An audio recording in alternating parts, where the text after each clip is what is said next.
সঙ্গ এমনই একটা জিনিস, সাধুর সঙ্গ করলে সাধু হওয়া যায়, চোরের সঙ্গ করলে সাধু হলেও চোর হয়ে যায়।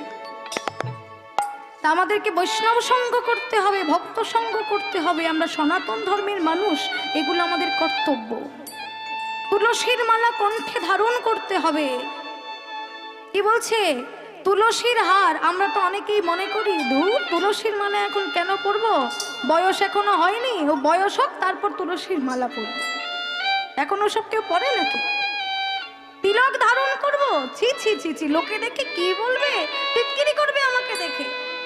ছি ছি ছি, তুই এখন তিলক করেছিস, মালা পরেছিস, খুলে ফেল খুলে ফেল। শাস্ত্রে বলছে তুলসীর হার না পরে যে ছাড়, জমালয়ে বাস তার।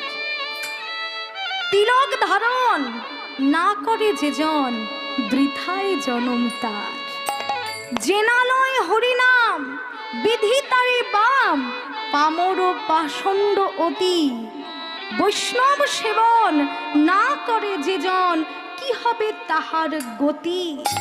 নিতাই গৌর নাম আনন্দের ধাম, যেই জন নাহি লয়, তারে যমরায় ধরে নিয়ে যায়, নরকে ডোবায় তাই।